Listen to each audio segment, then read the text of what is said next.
Hey guys, welcome back to another edition of Eats with Fifi. Guess what we're doing today? Today, you guys, we are doing our version of Taco Bell's ground beef grilled stuffed burrito. So let's get into it.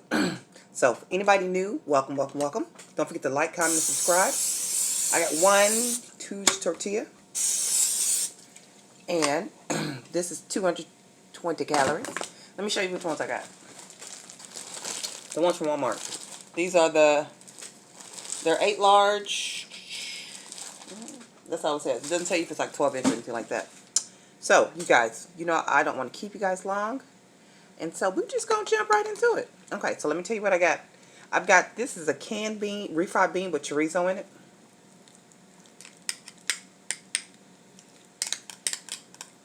This is a 1/3 cup of refried beans.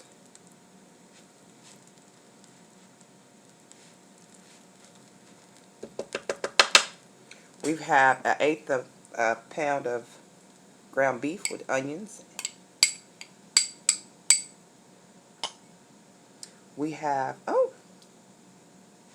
didn't get no rice this time, y'all. So we got onion, tomato, and bell peppers, pickle bell peppers.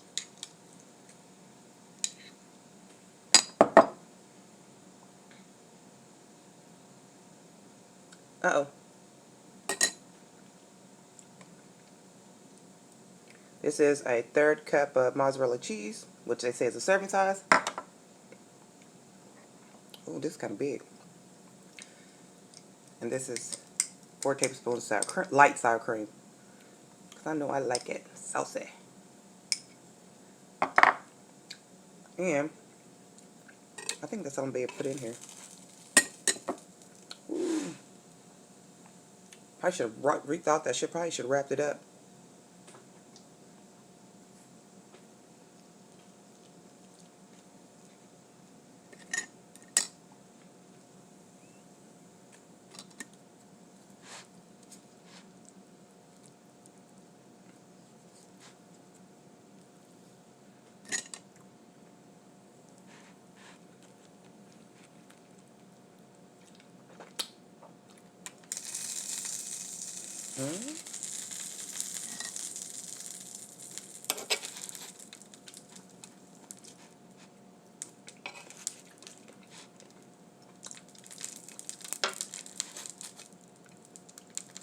Oh.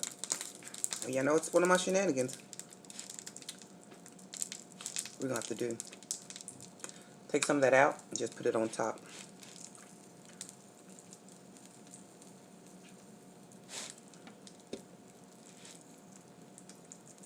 That's all we're going to do.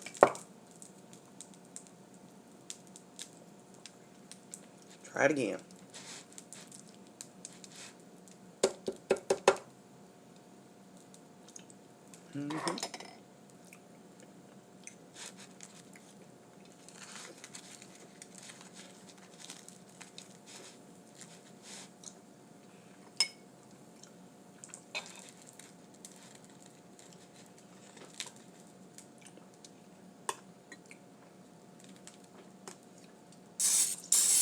Oh, I sprayed that on the wrong spot, y'all. We're going to flip it over.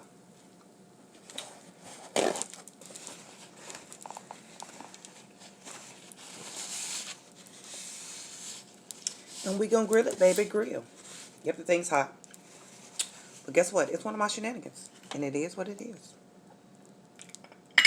So this is what we got left over. And so we're going to top it.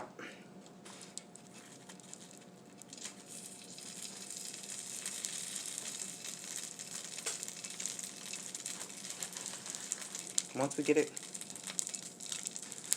grilled up. Don't tell me it's grilled up that quick. Alright, yeah. Hold on, y'all. I'll be right back. Let me get a knife. And we'll cut into this bad boy. And top it off, okay? I'll be back. Hey guys, I'm back. Got my knife. Let's see what we got.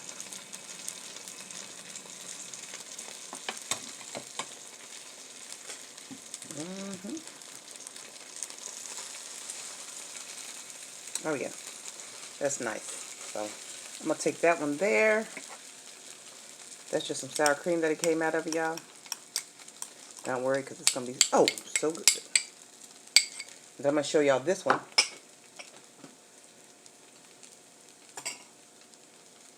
up close, because it is hot. And then on this one, what we're gonna do, y'all? So we took the meat sauce and topped that one. We're gonna take the vegetable. I guess we don't have to top it. We can top it as we eat it. So that's my Taco Bell burrito shenanigans.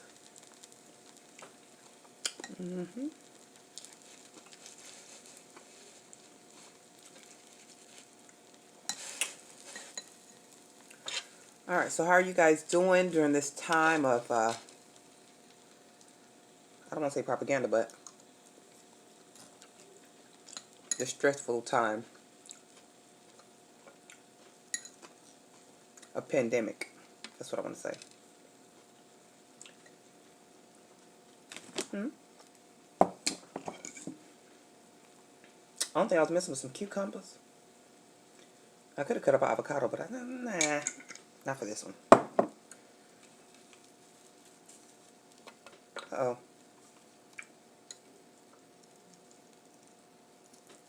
So let's do a calorie count, because I'm going to take something off. So it's going to be 750 calories. Okay, so you guys, the total is 750 calories for the whole thing. I was going to put some of this avocado salsa,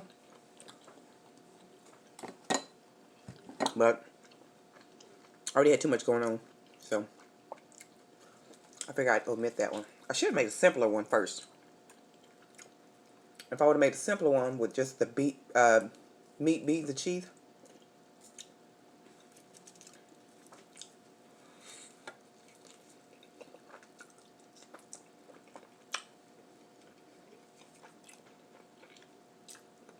But it came out pretty good.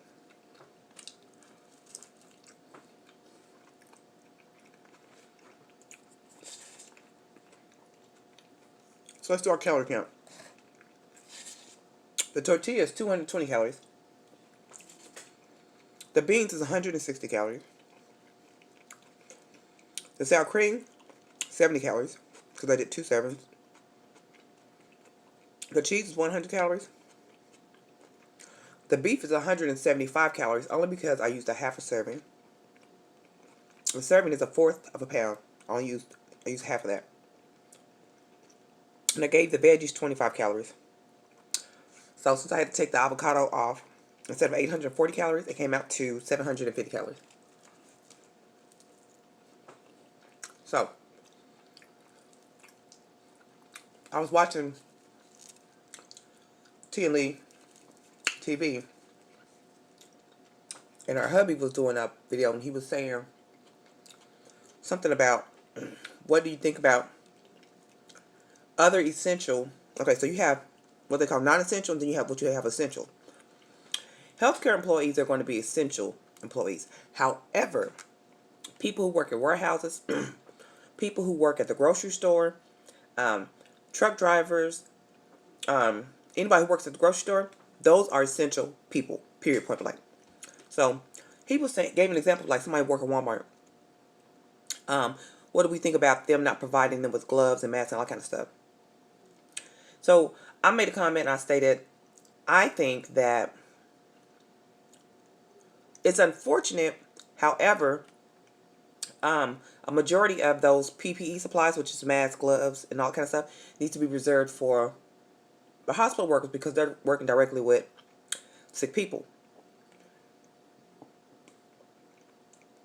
He also made a point to say that some of these other essential non-healthcare workers are being threatened if they don't come to work. They're going to lose their job and all that kind of stuff. And this is what I say, get it in writing. Get it in writing. So when this all blows over, you got it in writing, and you can deal with it then.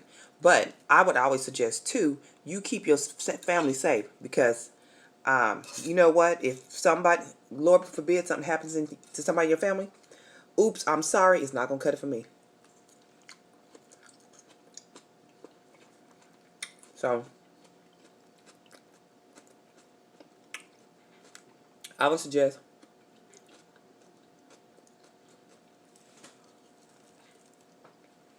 you talk with your family and decide what's the most important. Because I promise you, if you don't come to work, they can find somebody who will.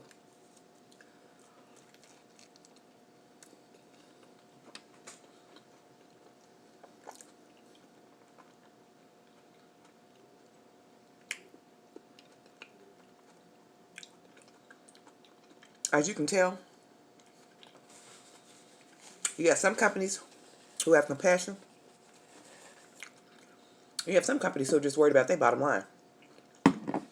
You have to decide which company you work for.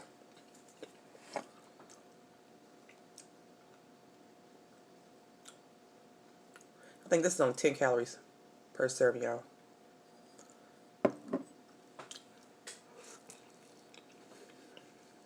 Because right now, it's a time to show you, your company's showing you if they value you.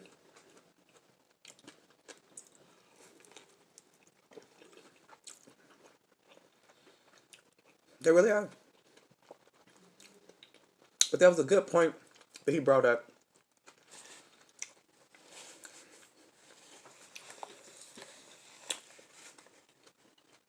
About that.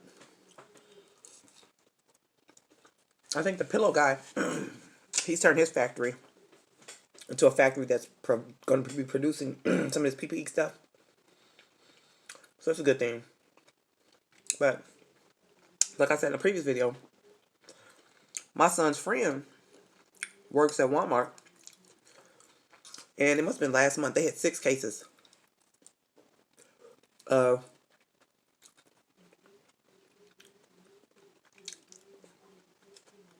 coronavirus employees.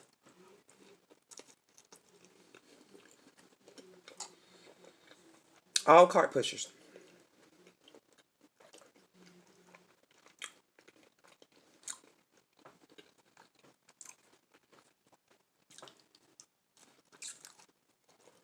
So, what I would suggest is, if you're going to be working in an environment where you might be exposed, protect yourself. Don't wait for your company to do it. If you're going to go to work. Yes, they're supposed to provide. This is the thing.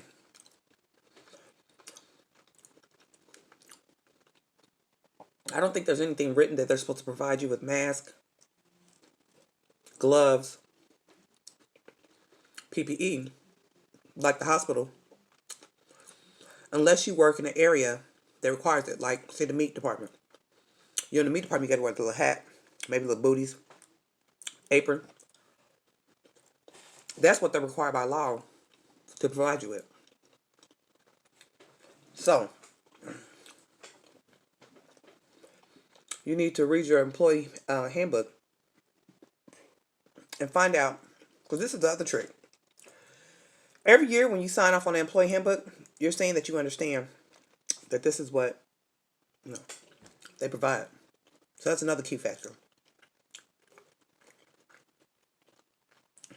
Do I think it's fair? No, I think a company should try to offer something. You know? I know one of the Walmarts I went to, I don't know who the manager of the store, but he wasn't playing. And he had the lady, the greeter. She was shifting the traffic, making sure everybody was staying, even when you was coming in, staying 6 feet apart. She wasn't playing. I guess she said, not today.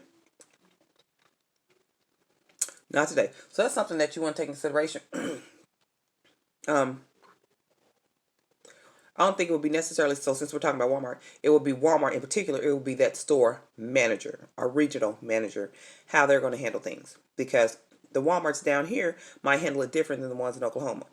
The ones in Kansas might handle different than the ones in Louisiana. So it's going to be basically depending on that particular operating officer and how much they value their employees. So that was basically my answer. But that was a good question. What about the other essential non-healthcare employees? They need to be protected too. So that is true, because if they get sick, who gonna be up off in there packing all that stuff? And that's a particular different skill set. You can't bring you can you would think you could bring somebody who's been in the healthcare field to go be a cashier, or to it take you we'd be confused. Like, what's this button for? It's just a totally different skill set. Even the different barcodes. Why come one got 9 letters and one got 12 letters? It's just a completely different skill set, but it's a very important skill set, and people need to remember that.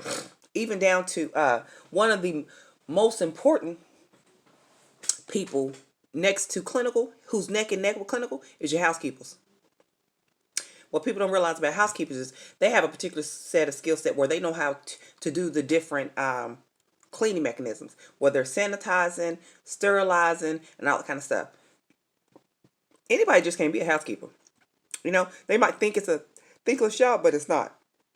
It really is not. Because there's particular formulas that you can put on particular services. You have to keep it on maybe 2 minutes, 1 minute, maybe it's instant. They know all these things, and that's why they're a profession in their particular field. So, never discount somebody's profession because, oh, well, they're just a cleaner. Well, you know what? Guess what? Those are the people who protected your tail. So that's something that you have to keep in mind, and be appreciative of your housekeeping staff, even your entry level positions.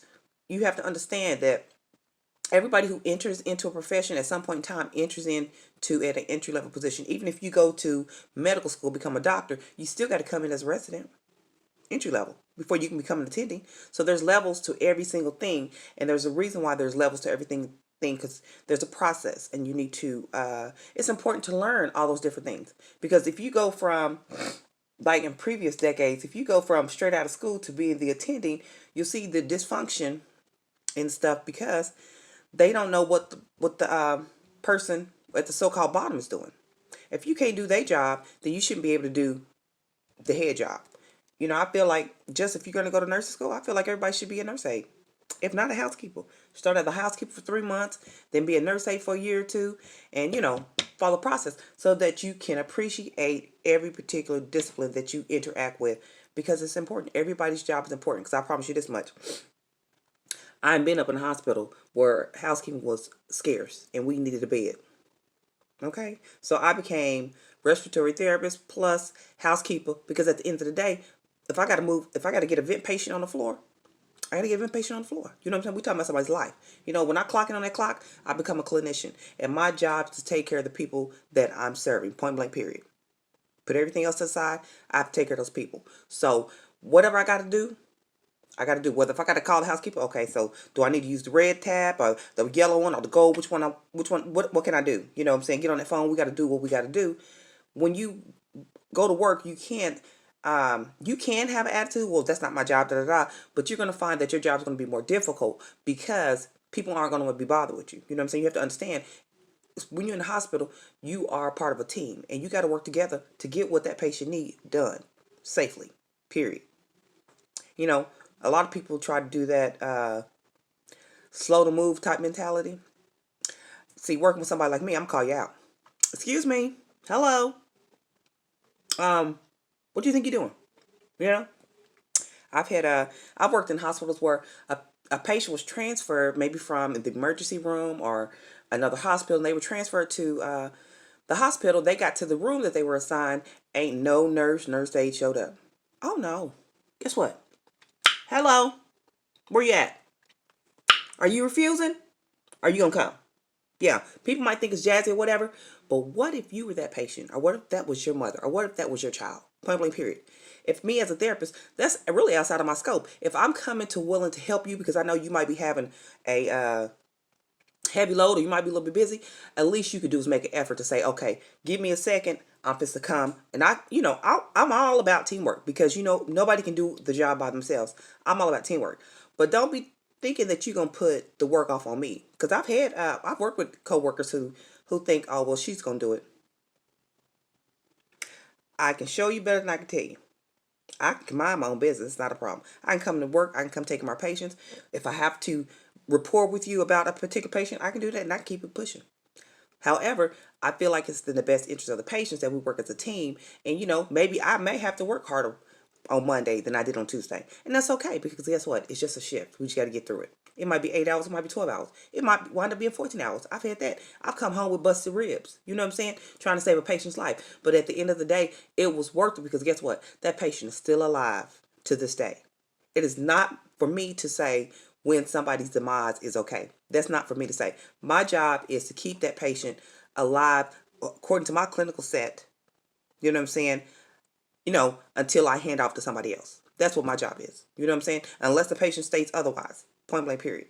So, for those people who work in healthcare and feel like, I work with a lot of people who feel like, well, I'm a nurse. So we'll say nurse. I'm an RN, BSN. And I don't have to do this, I don't have to do that. But what you gonna do is go over here and wipe this good ass with that bachelor's degree. That's what you gonna do, okay?